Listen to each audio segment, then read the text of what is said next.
A dramatic showdown is unfolding in the Tembisa Hospital investigation after the SIU secured court orders to seize a luxury Bentley and launched action against a dealership accused of violating preservation orders.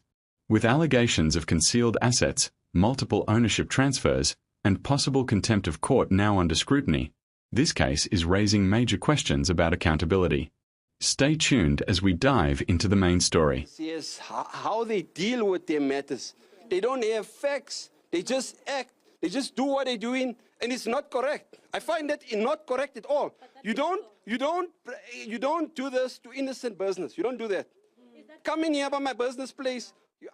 Even now, this is private property. Mr. Omar, though, Mr. Omar, I'm coming to your Bentley. I'm coming to the Bentley. Are you denying, though, that the car that you allegedly sold for 3 million belongs to Hagwani Maumela? There is no vehicle here. You all are all here for the Bentley. There's no Bentley here. Because according to the SIU, it has been sold. I can show you. I can show you. There's no vehicle here for Lutaga Trading. There's no vehicle here for Maumela. There's nothing. If you are saying, you all are here as reporters, show me. There's the gentleman, the very intelligent gentleman who is so, I don't know what. Let him show you where's the vehicle. Call him for me, please, call him. There's the man, there's he there, call him, please. Hello.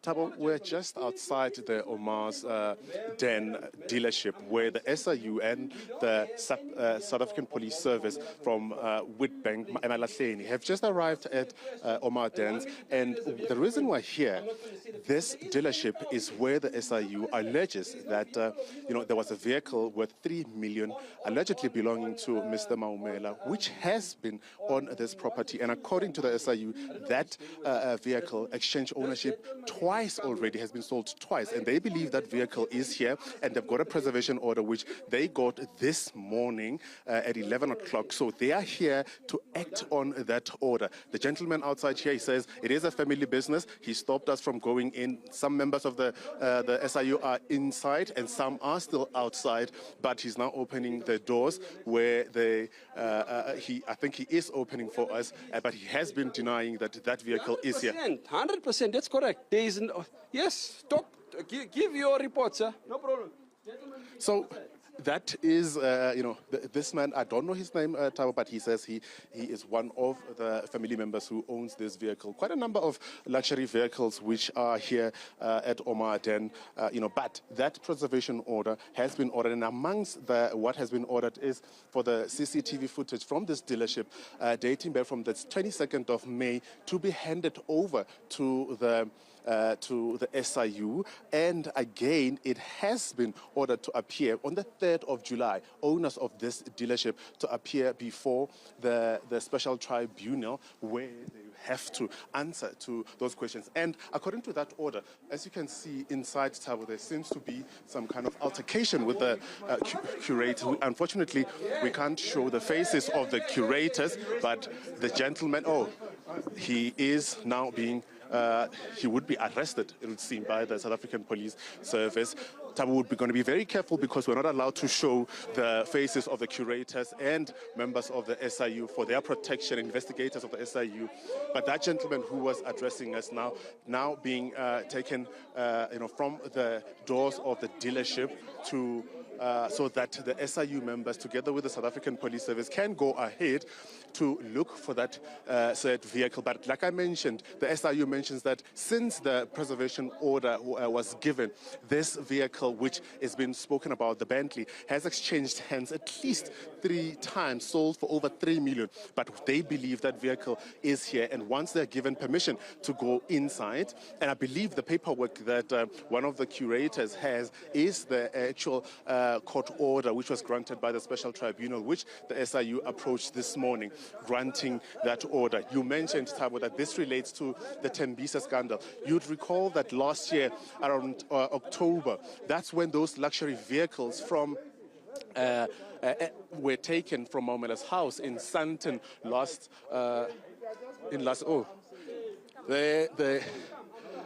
quite dramatic scenes here, and there was another gentleman who had a firearm in his hand, and now it has been taken. However, then now the gentleman from Omar is being addressed by the South African Police Service to calm him down. I'd suppose, in order for them to go in and look for that vehicle.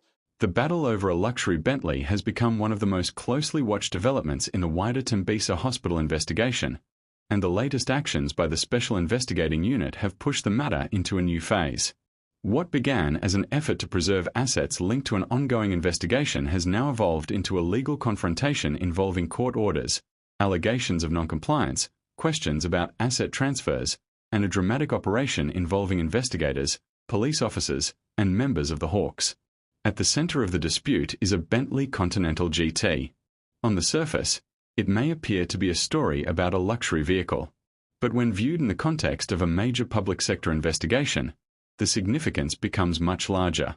The vehicle has become a symbol of a broader effort to track assets, preserve evidence, and determine whether court orders intended to protect potentially recoverable property have been respected. The latest developments stem from two separate orders obtained by the Special Investigating Unit through the Special Tribunal. Together, these rulings significantly strengthen the powers available to investigators seeking to secure the vehicle and obtain documentation related to its history.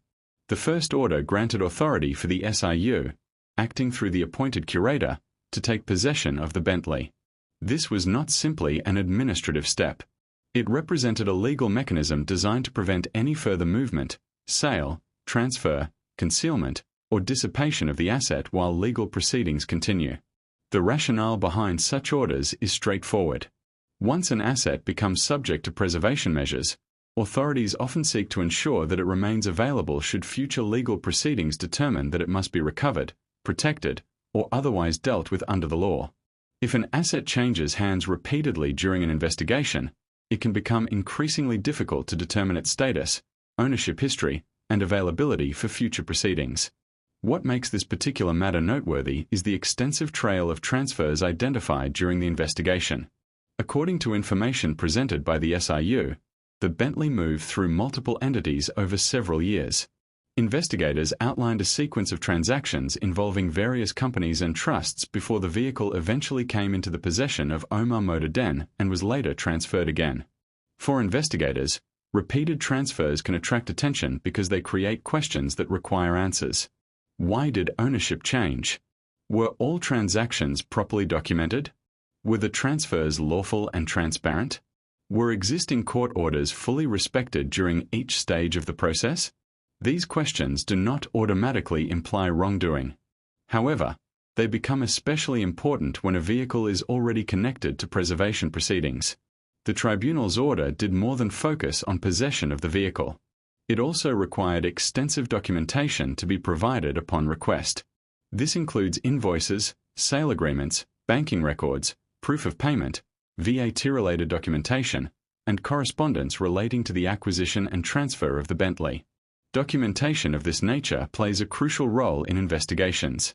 Financial records help establish timelines. Transaction documents help verify ownership. Correspondence can clarify how decisions were made and whether all parties were aware of relevant legal obligations at the time. The request for records stretching across several years demonstrates the importance investigators place on reconstructing the complete history of the vehicle.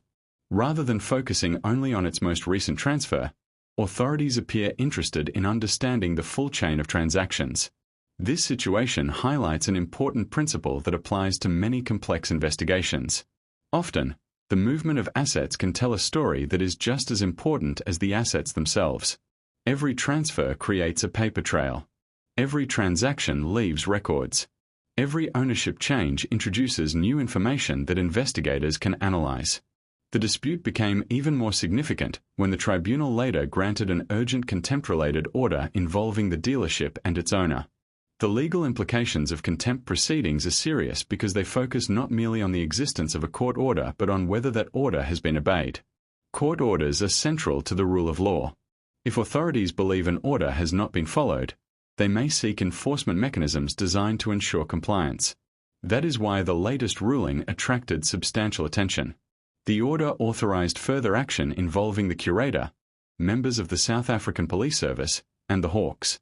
It also set the stage for future legal proceedings in which questions about compliance and responsibility may be examined more closely. One of the most important aspects of the ruling is that it remains part of an ongoing legal process. A future appearance before the tribunal has been scheduled, during which the respondents will have an opportunity to present their position. This is a critical feature of legal proceedings. Allegations are tested through evidence, arguments, and judicial scrutiny rather than public speculation. Meanwhile, the tribunal imposed restrictions designed to preserve evidence. Among these was the requirement to maintain and provide access to CCTV footage covering a specified period. Such footage can be valuable because it may help establish timelines, movements, interactions, and other factual details relevant to the investigation. The emphasis on preserving evidence reflects a broader concern present in many high-profile investigations. Once questions emerge about the status of an asset, authorities often move quickly to ensure that potentially relevant information remains available. Another aspect of the story that has captured public attention is the contrast between the position of investigators and the public statements made at the dealership during the operation. Video footage from the scene showed a dealership representative strongly denying that the Bentley was on the premises. Those comments quickly became a focal point of discussion because they highlighted the tension between competing narratives surrounding the vehicle's location and status. Public confrontations of this nature often generate intense interest because they place legal processes into a visible and dramatic setting. Instead of developments unfolding quietly through court documents alone, members of the public are able to witness portions of the process in real time. Yet beneath the drama lies a much more significant issue. The real question is not about headlines or public exchanges. The real question is whether legal orders designed to preserve assets are being effectively implemented and enforced. That question extends far beyond a single vehicle.